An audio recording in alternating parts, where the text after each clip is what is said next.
கண்டக்டரின் விசில் சத்தம் கேட்க பைரவி சென்று கொண்டிருந்த பஸ் ஆடி அசைந்து நின்றது. இந்தாம்மா பொண்ணு, நீ இறங்க வேண்டிய இடம் வந்துடுச்சு. ஒன்னதான் எந்திரிமா. கண்டக்டரின் குரல் கேட்டு மெல்ல கண் விழித்து எழுந்தாள் பைரவி. நெற்றியில் இருந்த வியர்வை துளிகளை துடைத்தவளின் கை நடுங்க ஆரம்பித்தது. அதுவரை நடந்த அனைத்தும் கனவு என்பதை பைரவியின் மனம் நம்ப மறுத்தது. அப்போ இவ்வளோ நேரம் நடந்தது எல்லாமே கனவுதானா? திடீர்னு எனக்கு ஏன் இப்படி ஒரு கனவு வந்துச்சு? பைரவி மனதில் யோசித்தபடி குழம்பிக் கொண்டிருக்க மீண்டும் கண்டக்டரின் சத்தம் அவளை தன்னிலைக்கு கொண்டு வந்தது. இப்படியே திருன்னு முழிச்சிட்டு இருந்தா எப்படி? நீ தாராபுரம் தானே போகணும்.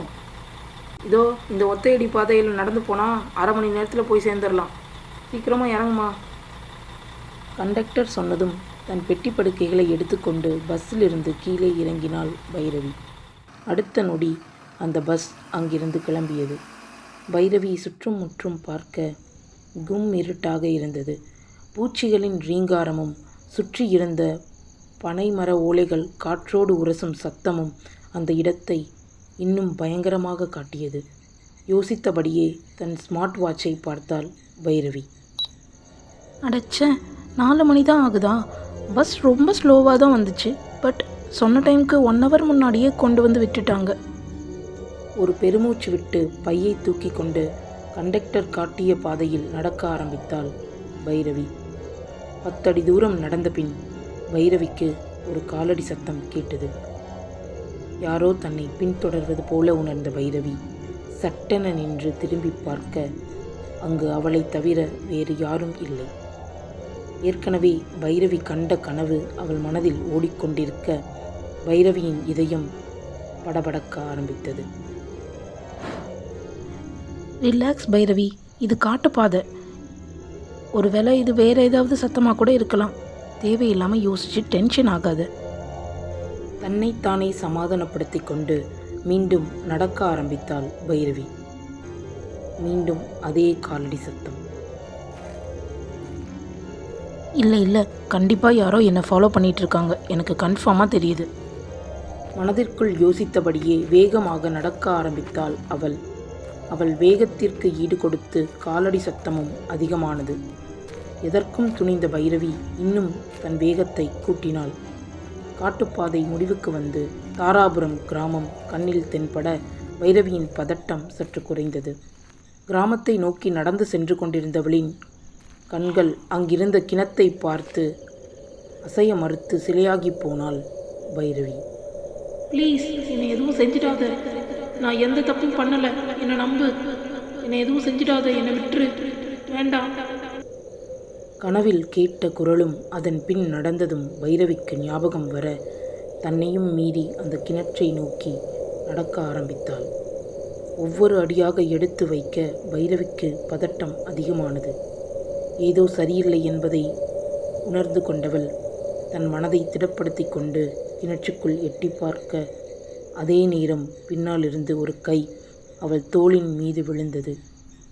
அடுத்த நொடி தன் பேக்கில் இருந்த பெப்பர் ஸ்ப்ரேவை எடுத்து எதிரில் இருந்தவனின் முகத்தில் அடிக்க ஆரம்பித்தாள் பைரவி. அடி பாவி, உன் சேஃப்டிக்காக ஒன்றை ஃபாலோ பண்ணிட்டு வந்தா இப்படி எனக்கே சேஃப்டி இல்லாமல் பண்ணிட்டியேடி. ஐயோ அம்மா, வலிக்குதே. முகத்தை மூடியபடி வழியில் கத்தி கொண்டிருந்தவனை பார்த்து பைரவியின் உதட்டோரம் ஒரு சிறு புன்னகை தோன்றியது. நீயா? நான் ஏதோ திருட்டு பையன்னு நினச்சேன். பைரவி கிண்டலாக சொல்ல சட்டென அவளை தன் பக்கம் இழுத்தான் சூர்யா. அவன் திடீர் தாக்குதலில் நிலை தடுமாறி போனவளின் கண்களை நேருக்கு நேராய் பார்த்தவன், என்னை பார்த்தா உனக்கு திருட்டு பையன் மாதிரி தெரியுதா என கேட்டதும் ஒரு நொடி அவன் பார்வையில் தடுமாறி போன பைரவி பின் அவனிடமிருந்து தன் கையை விடுவித்து கொண்டு நடக்க ஆரம்பித்தாள். புன்னகைத்தபடியே அவளை பின்தொடர்ந்தான் சூர்யா. ஆமாம், நீ இங்கே என்ன பண்ணிகிட்டு இருக்க? நீ பாட்டுக்கு சீதா அவ்வளோ சொல்லியும் கேட்காம ரிஸ்க்குன்னு தெரிஞ்சும் இங்கே கிளம்பி வந்துட்டேன். உனக்கு ஒரு சேஃப்டி வேண்டாமா? அதான் நானும் பின்னாடியே கிளம்பி வந்துட்டேன். சூர்யா சொன்னதும் அவனை திரும்பி முறைத்தாள் பைரவி. என்னை பார்த்துக்க எனக்கு தெரியும். முதல்ல நீ இங்கேருந்து கிளம்பு. ஏன் எவ்வளோ சொன்னாலும் புரிஞ்சிக்க மாட்டேங்கிற? நானும் 5 வருஷமாக இது ஒத்து வராதுன்னு உங்ககிட்ட சொல்லிக்கிட்டே தான் இருக்கேன். இன்னும் 50 வருஷம் ஆனாலும் நான் மாறமாட்டேன். சற்றும் யோசிக்காமல் சொன்னான் சூர்யா. அவன் உறுதி பைரவியை சற்று அசைத்து பார்த்தது. நீ எவ்வளோ ட்ரை பண்ணாலும் அது வேஸ்ட்.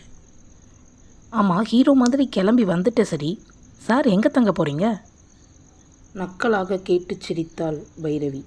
சூர்யாவின் முகம் வாடி போனது. நீ எங்கே தங்க போகிற பைரவி? இந்த ஊர் தலைவரே என்னோட தீசிஸ் பற்றி கேள்விப்பட்டு அவர் வீட்டிலையே நான் தங்குறதுக்கு அரேஞ்ச் பண்ணியிருக்காரு. பைரவி சொன்னதும் சூர்யாவின் முகத்தில் ஒரு புன்னகை தோன்றியது. மெல்ல அவளுக்கு அருகில் நெருங்கி வந்தான் சூர்யா. பைரவி, இந்த ஊர் தலைவர் பேர் என்ன? சிதம்பரம். அவர் எங்கள் அப்பா கட்சியில் தான் இருக்கார். நீ இந்த ப்ராஜெக்ட் பண்ணுறதுல பிடிவாதமாக இருந்ததுனால நான் தான் அவர்கிட்ட பேசி நீ தங்குறதுக்கான இடத்த அரேஞ்ச் பண்ணி கொடுக்க சொன்னேன். எல்லாத்துக்கும் சீதாக்கு தான் தேங்க்ஸ் சொல்லணும். கரெக்டான டைமில் அவள் எனக்கு இன்ஃபர்மேஷன் கொடுத்தா. சூர்யா சொன்னதும் தன் அசட்டுத்தனத்தை மறைக்க கோபமாக முகத்தை திருப்பி கொண்டு அங்கிருந்து நடக்க ஆரம்பித்தாள் பைரவி. சிரித்தபடியே அவளை பின்தொடர்ந்தான் சூர்யா. சூரியன் துயில் கலைந்து மெல்ல எட்டி பார்க்க பைரவியும் சூர்யாவும் ஊர் தலைவர் சிதம்பரத்தின் வீட்டிற்கு வந்து சேர்ந்தனர். அவர்களை வரவேற்ற சிதம்பரமும் அவர்கள் இருவருக்கும் தனித்தனி அறைகள் ஏற்பாடு செய்து கொடுத்தார். தன் ரூமிற்குள் நுழைந்த பைரவி சற்று ஓய்வெடுத்துவிட்டு குளிக்கச் சென்றாள். திடீரென அவள் ரூம் கதவு பலமாக தட்டப்படும் சத்தம் கேட்டது. வேகமாக உடையை மாற்றிக்கொண்டு கதவை வந்து திறந்தாள் பைரவி. அங்கு பதட்டமாக நின்று கொண்டிருந்தான் சூர்யா.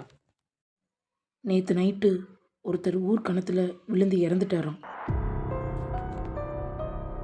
சூர்யா சொன்னதை கேட்ட பைரவிக்கு தூக்கி வாரி போட்டது. நேற்று இரவு அவள் கண்ட கனவு பைரவிக்கு ஞாபகம் வர நடுங்கிப் போனாள் அவள்.